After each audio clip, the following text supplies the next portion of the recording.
seated. Most of y'all know who I am, but for everybody else who doesn't know who I am, I'm Mindy Denny, and they asked me to talk. Come on.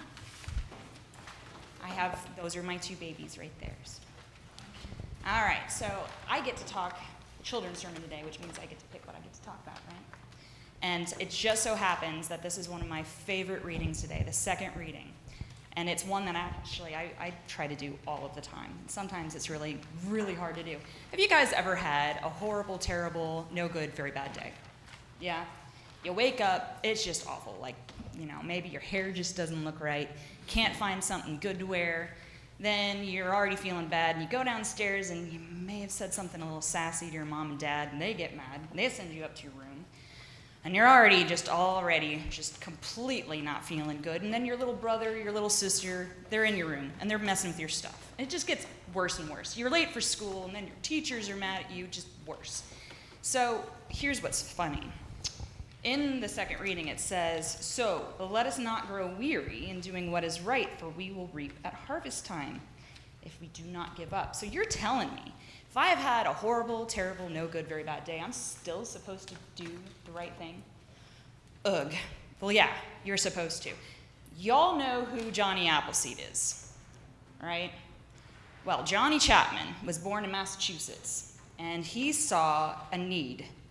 All of his people, all of his friends, were moving west, and they did not have time to, they were moving out west with nothing, and they had to start their own harvest, and they had to start planting, but when they got there, they still were hungry. So he got a bunch of apples, and he heads out west, and he stays in some of these areas, and he plants orchards, and the trees grow up, and he teaches the settlers and the pioneers around him how to make apple cider, how to grow their own apple trees. And if you think about it, you cut an apple in half, there's about 5 to 10 seeds. You plant those trees, and each tree every year can grow about 500 apples. And from those apples, grow more trees. And one apple tree can grow 50 to 80 years old. And he not only planted apples, but he brought the gospel along with him. So he planted trees, and he planted the gospel as he went.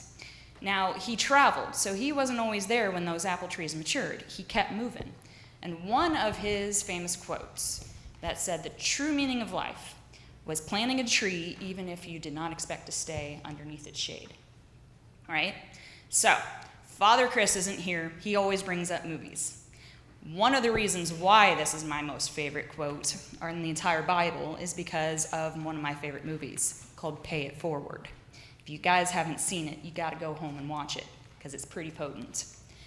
This little boy has a social studies assignment to go out and do something that he believes will change the world, right? Pretty hefty assignment. So he goes out and he picks 3 people and he does a nice thing for those 3 people. And they say, "Oh, that was really nice. How can I pay you back?" He says, "Don't. Go on and you find 3 other people to do something good for and pay it forward." And so eventually, one little boy wound up spreading happiness and good deeds throughout the entire nation. And I'm not going to give it away, but the end of the movie is pretty amazing from one little boy. So the point is, you should be doing good things, no matter if you see the end of it. You don't even need to do good things to get a pat on the back. You should do these things quietly, right?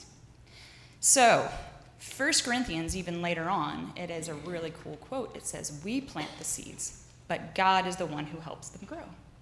So, even on those terrible, horrible, no good, very bad days, we should still do the right thing. And those right things is, forgiving somebody, sharing, being nice to your brother or sister, even if they're being mean. We may not even see the outcome of that kindness that we do, but it still grows. And God uses them, even the smallest smile, smallest hug, and he uses that and grows into something beautiful. So one day, from that little seed of kindness, something big can grow, something beautiful. It could be a little piece of fruit or an entire orchard. And God is the one helping it grow. That's it. Go watch the movie. He might have. We don't even know. Did you know that he actually passed away from where I grew up? And they had an apple seed contest every year, and some of his apple trees that he even grew, there's descendants of them around where I grew up. So he, apparently, they don't know for sure, but he's buried in Fort Wayne. They're not 100% sure on that. And if you go to Nova, Ohio, there's orchards there that are descendants of his apple trees. Where did that bucket come from? Apparently, that's where he carried some of his apples in. He'd take his apple cores, you'd eat them, take them from his bag and eat them and throw them in that seed and he would spread them on. Go be a seed. Go plant some seeds this week. Cool? All right, that's it. Thank you, guys.